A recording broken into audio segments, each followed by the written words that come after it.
Assalamualaikum warahmatullahi wabarakatuh. Halo semuanya, perkenalkan nama saya Tasya Alfira Ananda Putri, mahasiswi dari Universitas Mercu Buana Warung Buncit, Fakultas Ekonomi dan Bisnis semester 4. Pada hari ini, saya berkesempatan untuk mempresentasikan studi kasus yang sudah saya buat tentang perusahaan global atau internasional yang beroperasi di Indonesia. Pada presentasi kali ini, saya menggunakan PT Unilever Indonesia sebagai contoh bisnis internasional yang beroperasi di Indonesia.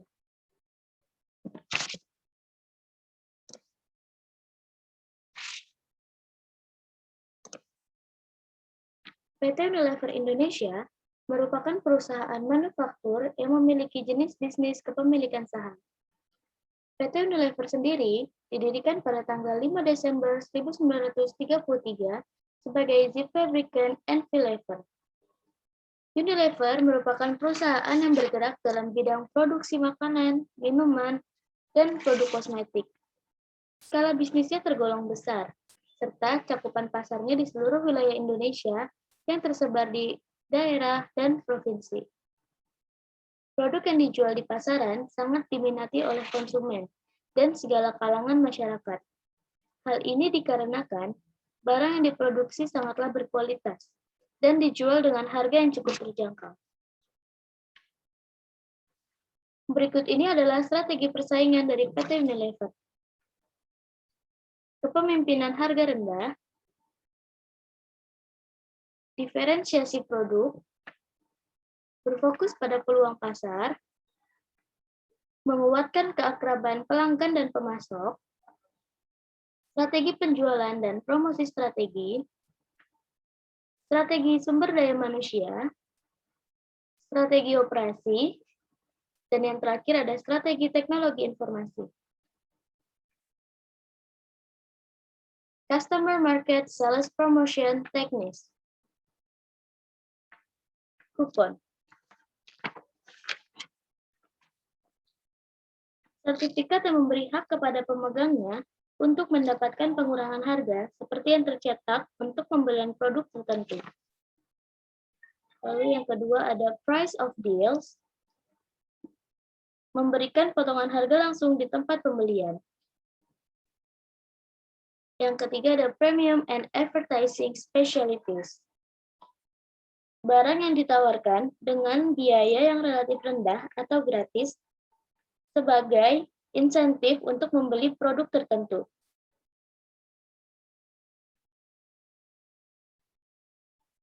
Yang keempat ada Contest and Sweepstakes, yaitu hadiah adalah tawaran kesempatan untuk memenangkan uang tunai, perjalanan, atau barang-barang karena membeli sesuatu. Yang kelima ada Sampling and Trial Offers, yaitu penawaran gratis untuk sejumlah produk atau jasa. Yang keenam ada Brand Placement, atau salah satu teknik dari sales promotion untuk mencapai pasar dengan memasukkan produk kepada sebuah acara televisi atau film.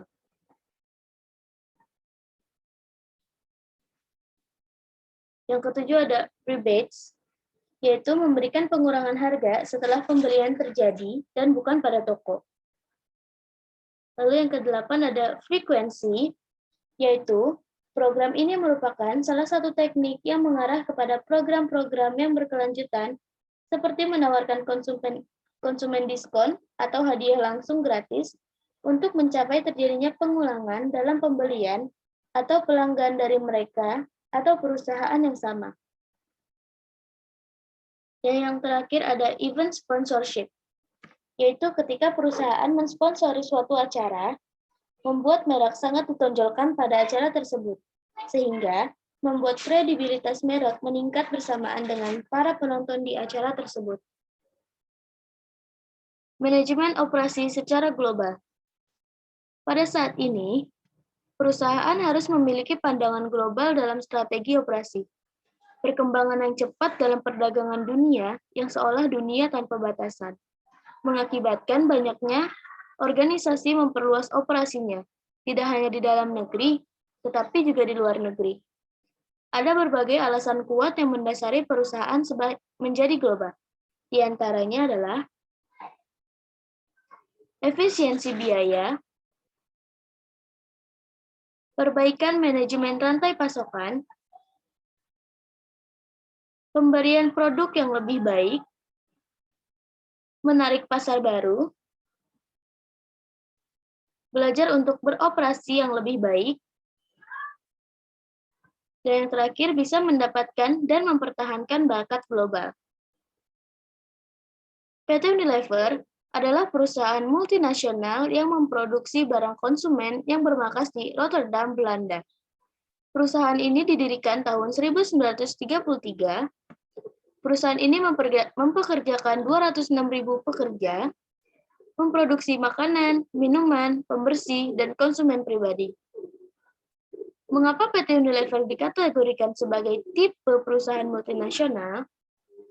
Karena PT Unilever termasuk perusahaan yang memproduksi produk yang disesuaikan dengan selera lokal.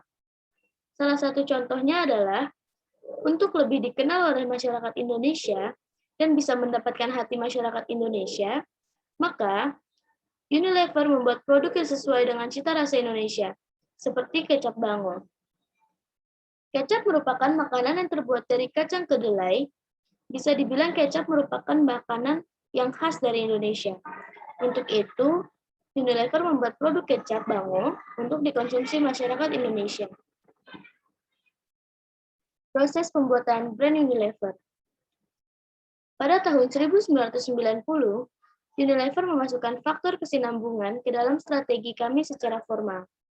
Kemudian, pada tahun 2005, PT Unilever Indonesia membuat agenda pada produk brand dengan proses yang dinamakan brand imprint. Sejak saat itu, brand imprint telah disesuaikan ke dalam semua kategori produk. Pada saat yang sama pula, PT Unilever Indonesia juga mengembangkan pendekatan pada corporate branding. PT Unilever Indonesia mulai memikirkan cara untuk membuat komitmen perusahaan dan menciptakan aktivitas agar lebih terlihat dan cocok dengan para konsumen. Brand produk hanya dapat dikomunikasikan dengan efektif dan memiliki kredibilitas pada isu ini jika memiliki dasar yang kuat dalam pendekatan dan komitmen perusahaan secara keseluruhan. Ini mengarah pada pengembangan visi baru kami.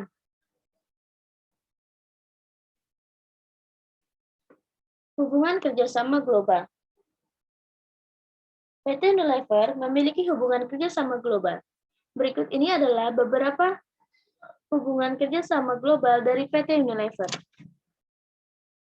World Food Program dari PBB, yaitu memberi makanan pada anak-anak yang kelaparan dan meningkatkan nutrisi mereka.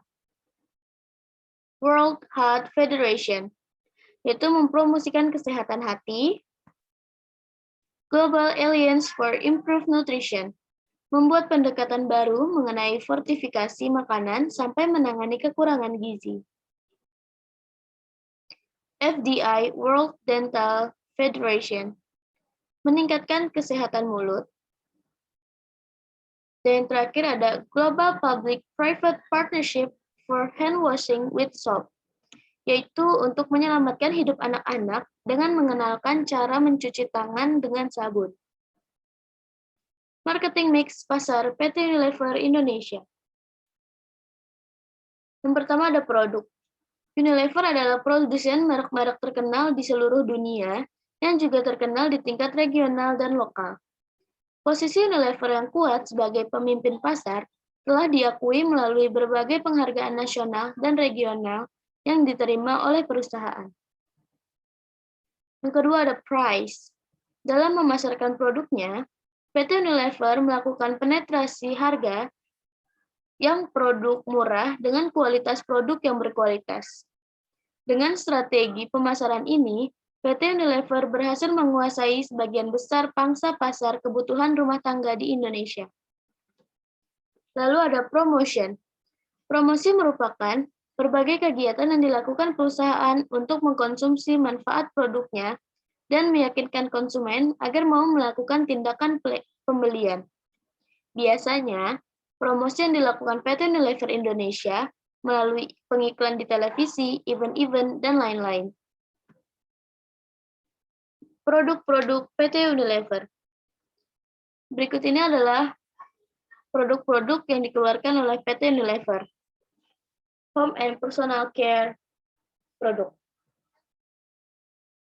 Ada Lux, Pepsodent, Lifebuoy, Dove, Pond's, Wipol, Rinso, Molto, dan Rexona. Lalu di bagian food and beverage ada Blue Band, Royco, Sariwangi, Walls, Lipton, Kecap Bango, dan Buah Vita. Supply Chain Division.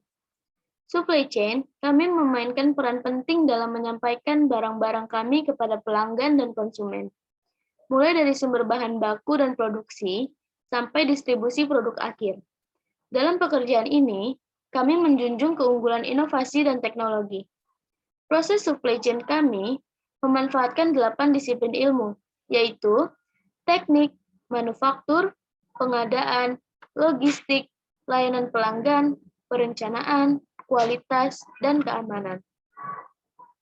Di supply chain, kami tidak hanya berusaha untuk membangun bisnis yang berkelanjutan dengan memproduksi produk-produk terbaik, namun juga memprioritaskan keamanan saat bekerja.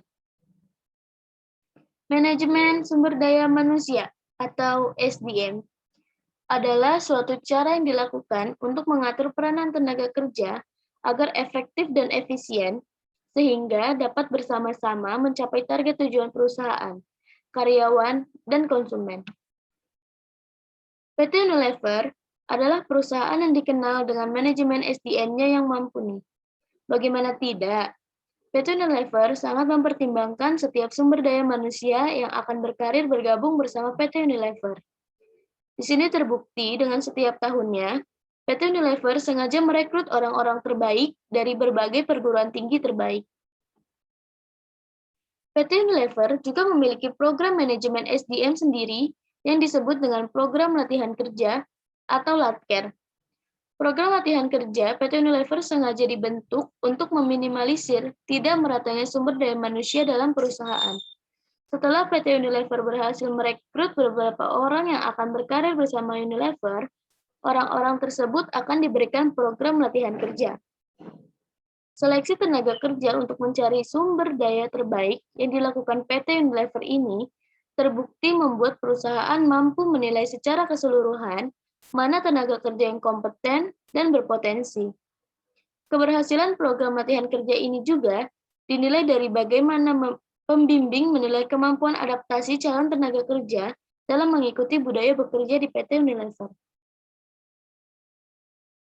Keberhasilan PT Unilever dalam menomorsatukan manajemen SDM terbukti dari berhasilnya PT Unilever meraih penghargaan dari Jepang untuk pelaksana produktif total maintenance dan berhasil terpilih sebagai salah satu dari 20 perusahaan terbaik di dunia.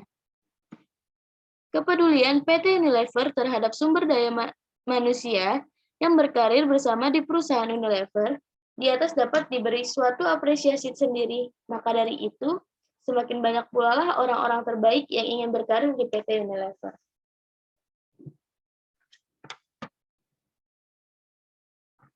Sekian presentasi dari saya. Mohon maaf jika ada kesalahan kata-kata dalam menyampaikan presentasi.